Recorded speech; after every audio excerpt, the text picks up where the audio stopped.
파가니니 악마에게 영혼을 판 바이올리니스트. 1831년 파리의 한 콘서트홀.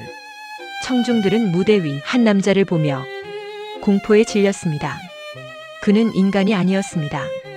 깡마른 몸, 창백한 피부, 불타는 듯한 눈빛, 그리고 인간의 손가락으로는 불가능해 보이는 연주. 사람들은 속삭였습니다. 저 남자는 악마와 계약했다. 그의 이름은 니콜로 파가니니. 역사상 가장 위대한 바이올리니스트이자 가장 미스터리한 음악가였습니다. 1782년 이탈리아 제노바에서 태어난 파가니니는 어린 시절부터 남달랐습니다. 5살에 바이올린을 잡았고 7살에는 이미 공개 연주를 했습니다. 11살에는 제노바 최고의 바이올리니스트였죠. 하지만 그의 재능은 너무 비정상적이었습니다. 파가니니의 아버지는 잔인했습니다.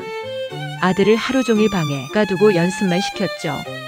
내가 유럽 최고가 될 때까지 나가지 마라. 1805년 23세의 파가니니는 이탈리아를 떠돌며 연주했습니다. 그런데 이상한 일들이 일어나기 시작했습니다. 첫째, 그의 연주는 인간의 한계를 뛰어넘었습니다. 한 손으로 세 옥타브를 넘나들었고 4개의 현을 동시에 연주했습니다.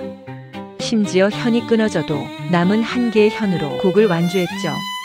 둘째, 그의 외모는 점점 기괴해졌습니다. 마르팡 증후군이라는 유전병 때문에 손가락이 비정상적으로 길고 유연했습니다. 얼굴은 해골처럼 여위었고 눈은 이상하게 빛났습니다. 어느 날 밤 베네치아의 한 귀부인이 파가니니에게 물었습니다. 당신은 정말 인간입니까? 파가니니는 미소 지으며 대답했습니다. 제 연주를 들어보시고 직접 판단하시죠. 그날 밤 연주를 들은 귀부인은 기절했습니다. 너무 아름답고 너무 무서워서 소문은 걷잡을 수 없이 퍼졌습니다. 파가니니는 감옥에서 20년을 보냈다. 살인을 저질러서 그는 연인을 죽이고 그녀의 창자로 바이올린 줄을 만들었다. 그가 연주하면 악마가 나타난다. 그의 그림자는 바이올린을 들고 있지 않다. 파가니니는 이 모든 소문을 즐겼습니다. 그는 일부러 더 기괴하게 행동했죠. 무대에 나타날 때는 검은 망토를 두르고 조명은 최소한으로 했습니다. 연주 중에는 몸을 비틀고 얼굴을 일그러뜨렸습니다. 그는 알고 있었습니다. 공포와 경외가 섞인 명성이 돈이 된다는 것을. 1828년 파가니니는 빈에 도착했습니다. 유럽 최고의 음악 도시였죠. 당시 빈에는 슈베르트, 베토벤의 후계자들이 있었습니다. 그들은 파가니니를 시기했습니다. 저런 고개가 무슨 예술인가? 하지만 청중의 반응은 달랐습니다. 파가니니의 공연은 매진이었고 사람들은 그를 보기 위해 줄을 섰습니다. 파가니니의 카프리스 24번을 들어보세요. 이 곡은 150년이 지난 후에도 바이올리니스트들이 가장 어려워하는 곡입니다. 한 음악평론가는 이렇게 썼습니다. 파가니니는 바이올린을 연주하는 것이 아니다. 바이올린이 그를 통해 말하는 것이다. 하지만 파가니니의 삶은 비극이었습니다. 그는 도박에 중독되었습니다. 번 돈을 모두 잃었죠. 건강도 악화되었습니다. 매독과 결핵을 앓았고 말년에는 목소리마저 잃었습니다. 1840년 5월 27일 프랑스 니스. 파가니니는 57세의 나이로 죽어갔습니다. 그런데 더 비극적인 일이 벌어졌습니다. 교회가 그의 장례를 거부한 것입니다. 그는 악마와 거래한 자다. 신성한 땅에 묻을 수 없다. 파가니니의 시신은 5년 동안 이곳저곳을 떠돌았습니다.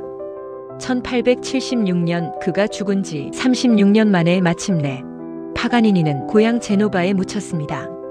하지만 소문은 계속되었습니다. 그의 관을 열면 아무것도 없다.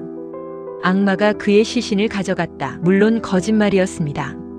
1960년대에 관을 열어봤을 때 시신은 그대로 있었으니까요. 그렇다면 진실은 무엇일까요? 파가니니는 악마와 계약했을까요? 아니면 그저 천재였을까요? 의학적으로는 설명이 가능합니다. 마르팡 증후군이 그의 손가락을 비정상적으로 만들었고 그것이 초인적인 연주를 가능하게 했죠. 심리학적으로도 설명됩니다. 그는 마케팅의 천재였습니다. 괴기스러운 소문을 이용해 명성을 쌓았던 것이죠. 하지만 그의 음악을 들으면 여전히 의문이 듭니다. 어떻게 인간이 이런 소리를 낼 수 있을까? 파가니니 이후 수많은 바이올리니스트가 그의 곡에 도전했습니다. 하지만 아무도 그를 뛰어넘지 못했습니다. 리스트는 파가니니의 연주를 듣고 충격을 받아 피아노의 파가니니가 되기로 결심했습니다. 쇼팽은 그에게 영감을 받아 연습곡을 작곡했습니다. 브람스, 라흐마니노프, 리스트, 수많은 작곡가들이 그의 카프리스 24번을 주제로 변주곡을 썼습니다. 파가니니는 악마였을까요? 아니면 너무 천재적이어서 사람들이 이해할 수 없었던 것일까요? 예술의 한계는 어디까지인가? 천재와 광기의 경계는 무엇인가? 200년이 지난 지금도 파가니니의 음악은 바이올리니스트들에게 도전장입니다. 그의 무덤에는 이렇게 적혀 있습니다. 니콜로 파가니니, 제노바의 아들. 악마도 천사도 아닌 그저 음악을 사랑했던 한 남자. 하지만 그가 어떻게 그런 소리를 냈는지는 여전히 미스터리로 남아있습니다. 지금까지 파가니니 악마에게 영혼을 판 바이올리니스트 이야기였습니다. 구독, 좋아요 감사합니다.